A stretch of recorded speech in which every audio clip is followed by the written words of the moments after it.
दोस्तों नमस्कार। अभी पिछले कुछ दिनों से मेरे पास लगातार मैसेज आ रहे हैं, कमेंट्स आ रहे हैं।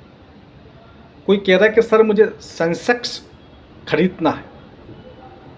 तो सेंसेक्स को लेकर के और निफ्टी को लेकर के लोगों को बड़ा ही कन्फ्यूजन है कि ये चीज़ क्या है। तो आज हम इसी टॉपिक पर चर्चा करेंगे कि सेंसेक्स और निफ्टी आखिर है क्या चीज़ है।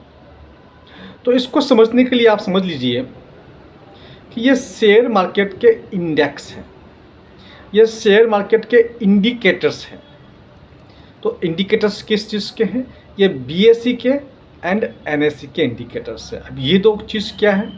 भारत में दो स्टॉक एक्सचेंज है, एक बीएसई बॉम्बे स्टॉक एक्सचेंज, एक NSE national stock exchange. BSE पर लगभग 5000 कंपनी लिस्टेड है और एनएसई पर लगभग 2000 कंपनी लिस्टेड है। जो बीएसई पे जो कंपनी लिस्टेड है उसी में से एक इंडेक्स बनता है सेंसेक्स, सेंसिटिविटी इंडेक्स, और जो कंपनी एनएसई में लिस्टेड है उनमें से एक इंडेक्स बनता है निफ्टी 50 या निफ्टी, नेशनल इंडेक्स 50। अभी क्या चीज़ है? अब इस बात को समझिए कि जिस प्रकार से बीएसई के अंदर 5000 कंपनी लिस्टेड है, लेकिन आपको अगर पता लगाना हो कि ये मार्केट का मूड कैसा है, मार्केट आगे जा रहा है नीचे जा रहा है, तो आप कैसे पता लगाएंगे? 5000 कंपनियों के बारे में पता लगाना बड़ा ही मुश्किल काम है।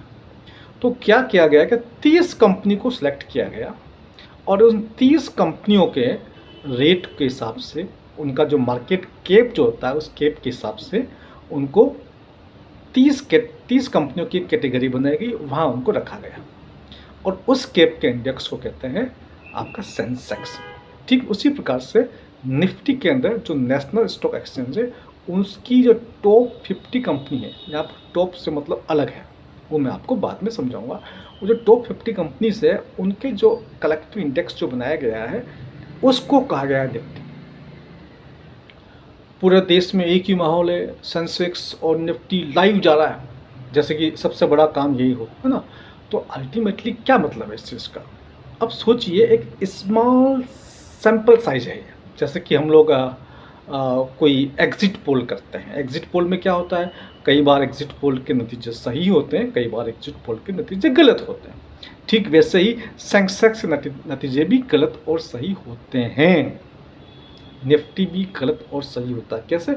वो एक छोटा सैंपल साइज है, इसको आपको समझना होगा।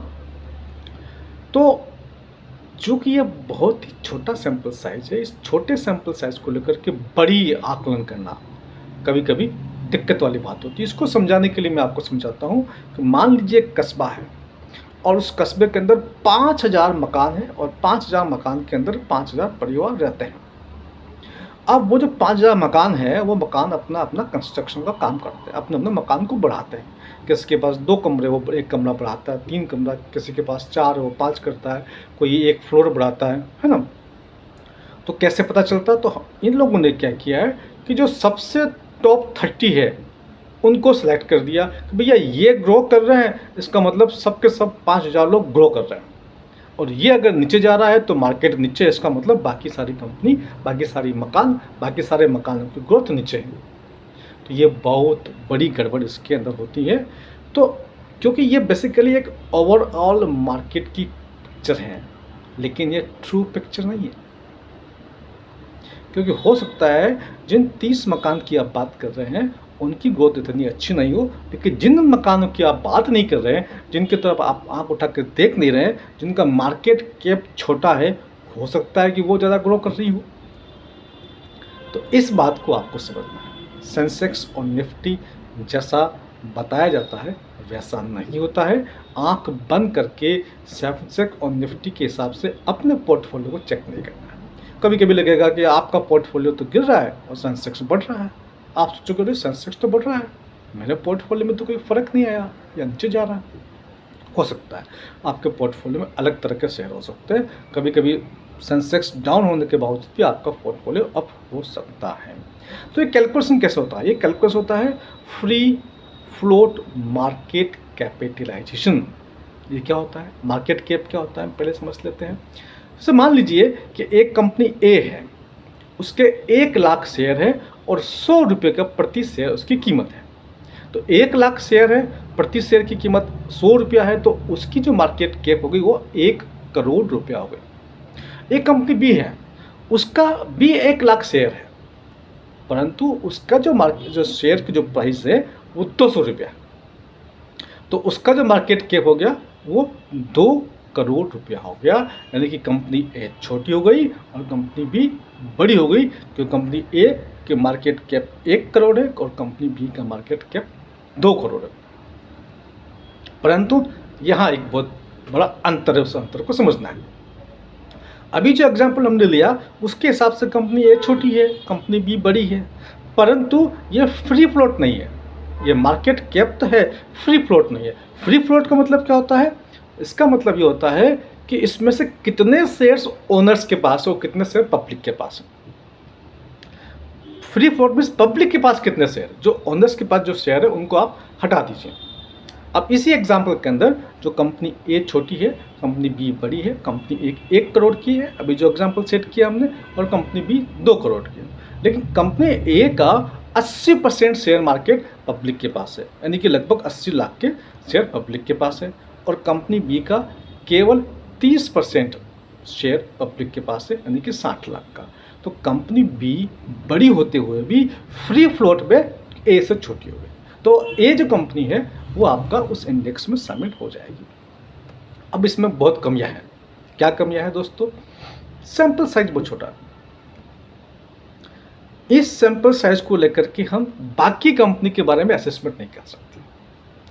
तो हो सकता है, जिस प्रकार से अभी मैंने आपको एग्जांपल दिया कि किसी कस्बे के अंदर 5000 मकान है और 30 मकान के इंडेक्स को आप बना दो, तो इसका मतलब ये नहीं है। हो सकता है किसी के पास अभी मान लीजिए सिर्फ 1 कमरा है और वो ज़्यादा ग्रोथ करके 3, 4, 5 कमरे और बना ले, और जो सबसे टॉप पर है वो ग्रोथ नहीं कर पाए।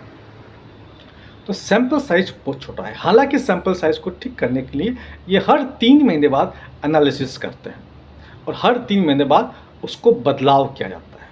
जो अच्छा परफॉर्म कर रहा है उसको रखा जाता है, जो नीचे से कोई अच्छा परफॉर्म कर रहा है उसको एंट्री दी जाती है, और वहाँ से जो खराब परफॉर्म कर रहा है उसको वहाँ से हटाया जाता है। तो ये मार्केट जो सैंपल साइज छोटे होने की वजह से ये एक बड़ी कमी है। दूसरी कंपनी इसमें क्या है कि जो 30 कंपनी है वो सबसे बड़ी कंपनी नहीं है। अभी आपको मैंने एग्जांपल से बताया, जिसका फ्री फ्लोट ज़्यादा होगा वो इसके अंदर आएगी। तो कई बार छोटी कंपनी हो लेकिन फ्री फ्लोट ज़्यादा होगा तो वो भी इसके अंदर आ जाएगी। तो तीसरी बात क्या है कि आपके पोर्टफोलियो के साथ में कंपनी की परफॉर्मेंस के साथ में सेंसेक्स नहीं चलता है।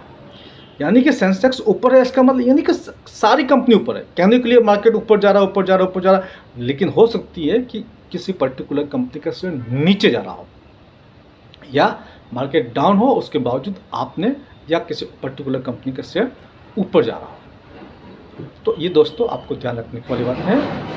और एक कमी इसमें एक पास्ट परफॉर्मेंस, ये जो फ्री फ्लोट मेथड है वो पिछले 3 महीने का है। अब जरूरी नहीं कि इस 3 महीने में वही चीज़ चल रहा हो।